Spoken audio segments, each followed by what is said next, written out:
The letter arrived on a Wednesday. No return address, no stamp.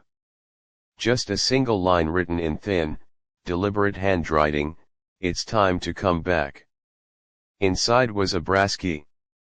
Heavy, ornate, cold to the touch despite the summer heat. Attached to it was a brittle tag, hand-tied with twine. The tag read, 113 Stillwater Road. The address stirred something in Nora. Not a memory exactly, more like the aftertaste of one. She didn't remember owning property. Certainly not a place called Stillwater. Yet the address tugged at something familiar, like a song you recognize but can't name. She searched the town records. No listing under her name. No listing at all. Stillwater Road wasn't even on the map. But the key wouldn't let her ignore it. That night, she dreamed of it. A door in the middle of a field, standing upright, unconnected to any walls. Behind it, only fog and a faint orange light. She approached it. Reached out. And just as she turned the key, she woke up. Nora drove the next morning. The car seemed to know the way. Every time she thought about turning back, the GPS flickered and rerouted. Her phone wouldn't call out. The radio fizzed into silence. The farther she went, the more the world peeled away. Street signs grew sparse. Houses vanished. The road narrowed to cracked gravel. Then, it appeared. A gate. Iron-wrought and old, as though it had been waiting 100 years for her. Beyond the gate stood the house. 3 stories. Weathered stone. Shuttered windows like closed eyes. Ivy clung to its bones. The chimney leaned. One side of the roof sagged. Yet it stood firm as though its crumbling was by design. The house didn't welcome her. It regarded her. She stepped through the gate. The key pulsed in her hand. The front door opened without sound. Not unlocked, waiting. Inside, the air was stale with memories. Furniture sat under sheets, corners thick with dust. But nothing felt abandoned. It felt paused. Like something had left the room moments before she entered. She stepped into the living room. A grandfather clock ticked faintly. It had no hands. A stack of old mail sat untouched on a hallway table. Every envelope bore her name. Some were unopened. Others had been returned. One bore a message scrawled in red ink, "Stop trying to forget." She dropped the letter. That S when she heard it? A whisper. Just above hearing. Not a voice exactly, more like breath moving through old pipes, slow and thoughtful. It came from upstairs. The staircase creaked as she climbed. Not under her feet, but a moment before. As though the sound anticipated her steps. The hallway above was long and crooked. Doors lined each side, all shut. At the end was a single window, looking out into a sea of trees. There was no wind, but the branches swayed. She opened the first door. A child's room. Faded wallpaper of stars and moons. A mobile hung still above a crib, its metal edges rusted. Toys lay scattered, but the dust was disturbed as though someone had moved through recently. The second door opened to a study. Books lay in neat stacks. A journal sat open on the desk. She stepped closer. The last entry read, "It's almost dusk." That S when the house begins to remember. I must not listen. I must not follow. She turned the page. It was blank. The whisper came again. Closer now. A low, rhythmic murmur from the floor below. She closed the journal. The final door at the end of the hall was slightly ajar. A soft light leaked out, orange and slow, like sunset through dirty glass. She didn't touch the handle. Just leaned forward and listened. Nothing. Then. A breath. Warm against her cheek. She spun. No one. But when she turned back to the door, it was open. Inside was only a mirror. Tall. Framed in black wood. Carved with symbols she couldn't place. And from the mirror came the light. Nora stepped inside. The door closed behind her with a sigh. The mirror showed the hallway, but not as it was. Brighter. Cleaner. New. And at the far end stood herself, but younger. Dressed differently. Pale and wide-eyed. The reflection raised its hand and pointed behind her. Nora turned. Nothing. But the mirror had changed again. Now it showed her, older, standing in the same room. Alone. Then, the glass darkened, and a final message appeared etched in fog: dusk remembers what daylight hides. The whisper came again, louder now. And the house began to breathe. Nora didn't sleep. She lay in one of the old upstairs bedrooms, wrapped in a moth-eaten quilt that smelled of cedar and something faintly metallic.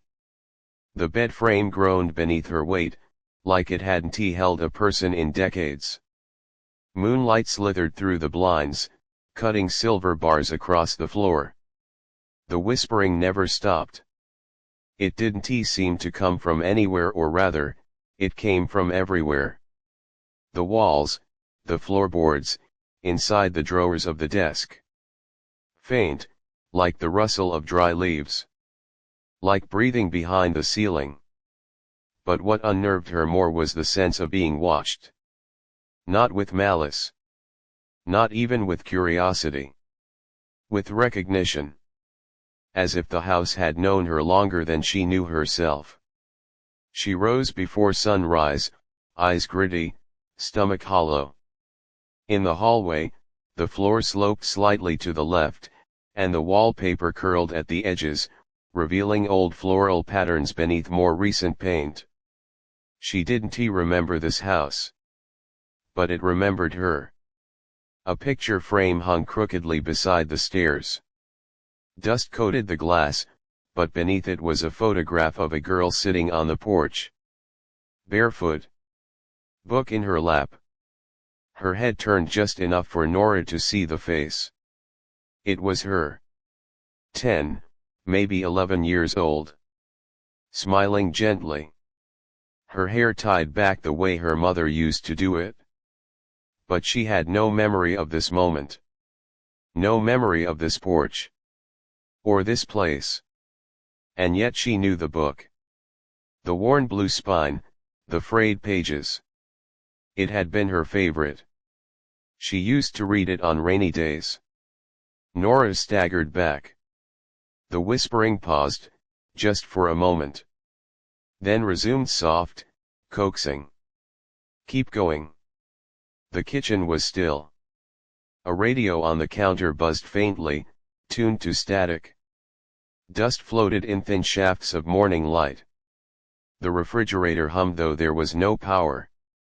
She found a second note by the sink. The house never forgets. The deeper you go, the more it shows you. But don't open the root cellar. It wasn't signed. The handwriting was familiar. It was her own. Nora turned to the basement door. A padlock dangled from the latch, rusted shut. She stepped away. Later, she wandered into the study again. The journal was still open.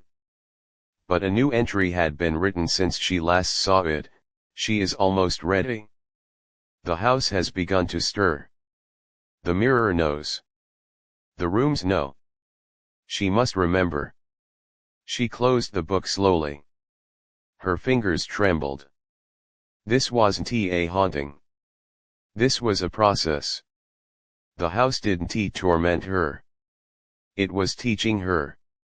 Back upstairs, she found a small room at the end of the hall. A nursery. The mobile above the cradle spun slowly, though no wind touched it. She sat on the edge of the chair and looked around. Drawings were pinned to the wall, crayon sketches of smiling suns and stick figures. One showed a tall, dark figure at the edge of the page, almost hidden. She took it down. On the back, written in shaky letters, "The man under the stairs watches at dusk." The whispering in the wall slowed. Grew more distinct, not words yet, just patterns. Breathing in phrases. She followed it. The attic was colder than it should have been. Dust coated every surface. A rocking horse sat in the corner, unmoving. Stacks of boxes leaned against the sloped walls. One box was open. Inside were photographs. Dozens. All of her. A baby in a high chair. A toddler in the yard. A teenager on a swing set. Each image was stamped with a date. Each one bore the name, Stillwater House. Nora dropped the photo in her hand. The room shifted slightly, as though the floor breathed beneath her feet. And then, from behind her, a low, slow knock. Not at the attic door, but from inside the walls.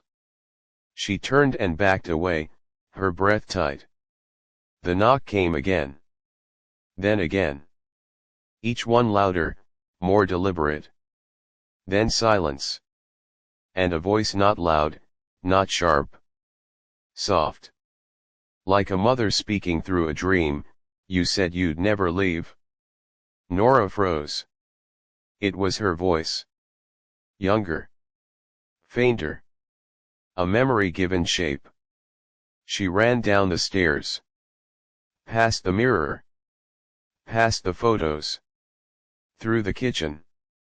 The front door wouldn't open. Of course it wouldn't. She leaned against it, eyes shut, willing it all to be a nightmare. Then came the smell. Not decay. Not smoke. Lilac. Her mother's perfume. The house exhaled. And every whisper turned inward, then outward again, like the hush of someone leaning too close to your ear. Nora whispered back unintentionally. "I don't remember." The house answered, "You will." There was no day or night anymore, only dusk. The light outside never fully brightened, nor completely faded. The sky hung in a permanent hush of color, a smear of grays and oranges like a painting left in the rain. Nora had lost track of time.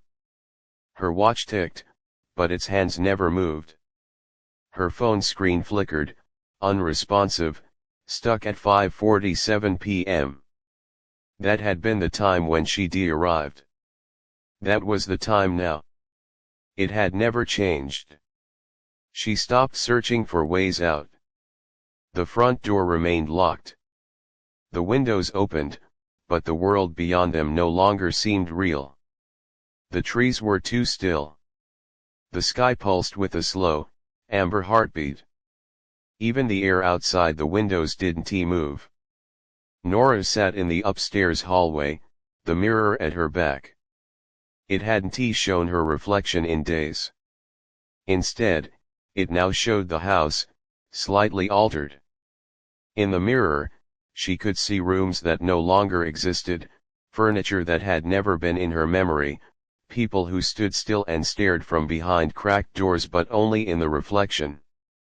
And worse, sometimes, she saw herself standing beside them, watching her. She began to explore more cautiously. The house shifted. Doors changed. A hallway that once ended in a bathroom now curved slightly and opened into a narrow stairwell she'd never seen. She descended. This new room had no windows. The wallpaper here was blue and peeling, patterned with tiny ships. The air was cold. The floor creaked beneath her, but not with her steps, with its own rhythm. Almost like breath. A low bookshelf sat crooked against one wall. Its shelves were filled with the same book over and over. A quiet field, the one from the photograph. Each copy had something different inside, notes scribbled in the margins, words circled in frantic ink, pages torn or folded. One page had been slashed through and rewritten in red pen, "The field is the threshold. The light is the bait." Nora closed the book. Her hands were shaking. In the corner of the room was a door. Low, wooden, warped from moisture. It had no handle. Just a single brass keyhole. Her fingers closed instinctively around the key still in her pocket. It fit. The door swung open on its own. Inside was a narrow space, barely larger than a closet. Dust swirled in the air, stirred by her breath. The only thing inside was a chair. And a photograph nailed to the wall. It showed her. Sitting in that same chair. Looking terrified. A faint scratching sound filled the room, coming from behind the photograph. She tore it down. A hole had been carved into the wall. Inside nothing. But the scratching continued. Steady. Deliberate. She stepped back. Replaced the photograph. As she did, the light flickered above her. And someone whispered in her left ear, "You chose to forget." Nora fled the room and slammed the door behind her. But when she turned back, the hallway had changed again. It was longer now. Darker. The walls narrowed inward like a throat. The wallpaper had turned black, riddled with cracks and shadows that moved if she looked too long. Doors lined both sides, each marked only with a single word, "When." She reached for the nearest one. Inside was a room identical to her childhood bedroom. Her real one. Back when she lived with her mother. The same yellow sheets. The same stuffed rabbit, now faded and slumped on the bed. But her mother was gone. And little Nora stood by the window. She didn't turn around. But she spoke. "You asked them to take it away. The memory. You weren't supposed to come back." Nora stepped forward, voice trembling. "What memory?" The girl didn't answer. She only whispered, "Look under the bed." The room pulsed with a quiet tension. Nora crouched, lifted the edge of the blanket. Underneath was a box. Wrapped in newspaper. Tied with string. She pulled it out and untied the knot. Inside were pages, drawings, letters, fragments. A child's handwriting, "Mommy's eyes go quiet when the light comes." Another, "He knocks from inside the wall." Another, "She said I couldn't tell. So I buried it." At the bottom of the box was a small wooden toy, a horse. Its eye was missing. Its mouth had been painted over in black ink. The light in the room shifted, then dimmed. And when she looked up, the girl was gone. Back in the hallway, the doors no longer had labels. The whispers had stopped. Something was listening. Waiting. And Nora realized every time she uncovered a memory, the house changed. Each room wasn't just a place. It was a moment. A sealed piece of her past. She had buried something here. Not an object.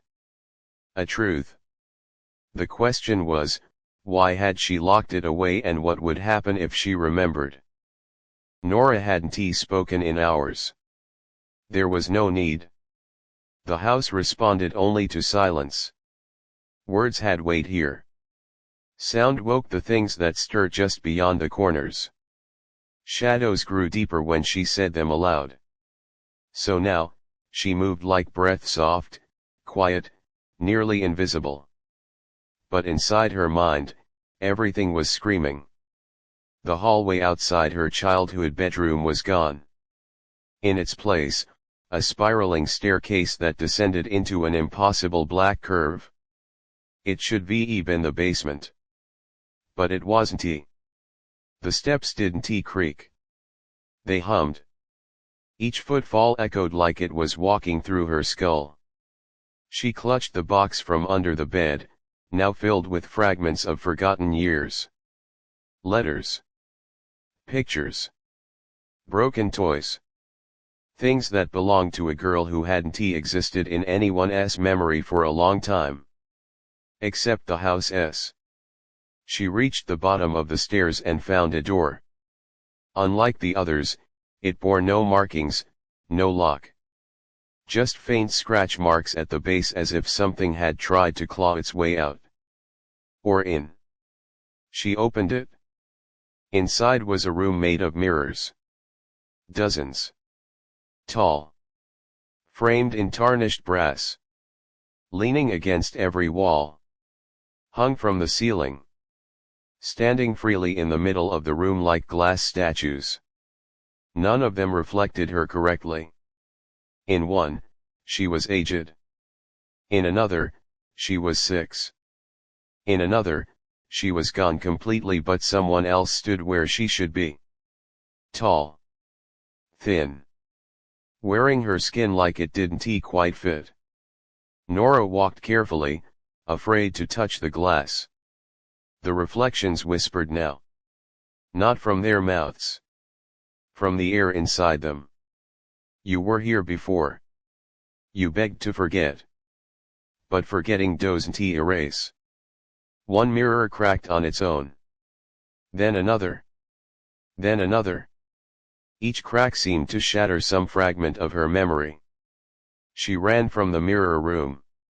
She didn't remember her name until she slammed the next door behind her and gasped, Nora. It was like saying it for the first time. The house sighed. Not with relief. With satisfaction. The next room was a long hallway with photographs along the walls. Not in frames. Glued directly onto the wallpaper, like they were meant to be permanent. Hundreds. Maybe more. She stepped closer. Every photo was of her. Not posed. Not smiling. Surveilled. Sitting on a bus. Walking past a cafe window. Standing at the edge of a lake. Watching. And in every single one there was a figure in the background. The same figure. No eyes. Just darkness where the face should be. Always watching her. Even when she was a child. Even before she came here. Even in places she didn't remember going. At the end of the hallway was a tall, narrow mirror. Different from the rest.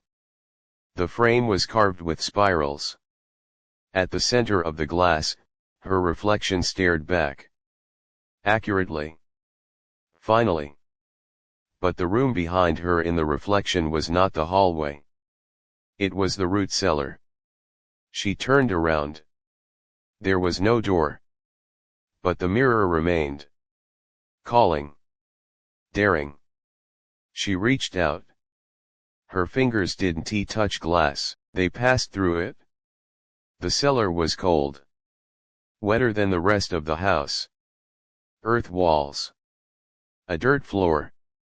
Wooden beams supporting the low ceiling like ribs inside a beast. There was no light but she could see. Only the center of the room was clear. A single object waited there. A child's chair. Empty.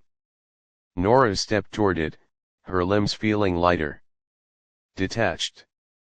Like she was watching her body from behind her own eyes. And the memories began to flood. She remembered a man's voice. Gentle, always smiling. But never kind. She remembered promises, if you don't tell, they'll never leave you. She remembered a basement like this. Another place. Another time. Where she sat. And forgot. Over and over. Where someone else whispered in her ear, day after day, you don't need to remember. Just sleep. Let the house take it. She remembered the choice. She had asked to forget. Not to heal. To erase. And the house had given her that. In exchange it had kept the memories. And fed on them. Fed on her. She turned from the chair. The walls were closer now. The whispers louder. And this time, they weren't just voices. They were hers. Layered and looped. Dozens of versions of herself, whispering things she didn't want to hear. You lived here. You broke it. You buried her. Nora covered her ears. But the voice came from inside. Her own voice, hollow and echoing. You are the house. She fell to her knees. The room throbbed around her. And then, silence. When she opened her eyes, she was back in the upstairs hallway. Only one door remained now. Behind it the final truth. But her feet were heavy. Because deep down, she knew, to remember everything meant she might not survive herself. The final door stood at the end of the hallway, silent and smooth. No markings. No knob. No sound. Just presence. It had been waiting. Longer than Nora knew. Longer than she remembered. The whispers had quieted. Not because they were gone, because they were listening. The house was holding its breath. Nora's steps were slow. Her hand touched the wood. Warm, pulsing. Like skin. Then, the door simply opened. Inside was not a room. It was a space without shape. The walls were absent. The floor was undefined. The ceiling vanished into endless shadow. But the center held one thing. A mirror. Unlike any before, it wasn't made of glass. It was still water, floating upright, rippling slowly. A soft light shimmered across its surface. And reflected within it was the real house. Not this twisted, rotting version. But the one from long ago. Before things were buried. Before the forgetting. Before she had made the choice. She stepped closer. The mirror water began to swirl. Images surfaced, memories she had pushed so deep they had sunk like stones. A woman's voice, her mother's. You're safe now, darling. He can't hurt you anymore. Another voice, not her own, but inside her. But he's still in the walls. The memory twisted. A room, her room filled with toys. Shadows behind the curtain. Her mother arguing with someone who was no longer alive. Faces blurred by time. Laughter that wasn't joy. Fear wrapped in silence. The water mirror rippled again. A new image surfaced. Nora, younger, standing in the attic. Holding the small wooden horse with the blacked out eyes. Sobbing. Whispering over and over, take it away. Take it away. Please. And the walls had heard her. The house had answered. It had hidden everything: pain, memory, truth within itself. But the cost was that it had become her. Suddenly, the air shifted. Behind her, the hallway reappeared. Only now it was full, lined with versions of herself. Dozens. Each one from a different time. Some were children. Some were adults. Some were smiling. Others cried. Some stared in horror. They all watched her. And she understood. This house wasn't haunted. It was a container. For her.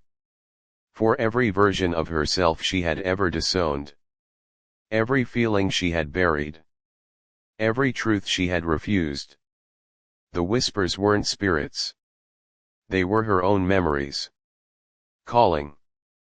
Pleading. Remember me. The air thickened. The mirror water grew still. She stepped into it. And it accepted her. She was no longer just walking through reflection. She was sinking. Into memory. Into everything. There was no more house now. Only a field. Vast, quiet. A breeze whispered through the tall grass. She stood in the center. Alone. But not afraid. In the sky, the light was changing. Not dusk anymore. But the moment after dusk. That strange, in-between breath where light and dark meet. A shape stood in the distance. Not a person. Not a monster. Just a shadow, cast by memory, formed by fear, shaped like silence. It didn't move. Neither did she. She finally asked the question. Her voice was calm. What was I so afraid to see? The shadow didn't answer. But she did. Her own voice, quiet, honest, that I was never broken. Just afraid. And it was the fear that made this place. The shadow faded. And the field began to dissolve. When she woke, she was in the real house again. The sun was rising for the first time. Real light. Not dusk light. The air smelled of dust and wood and time.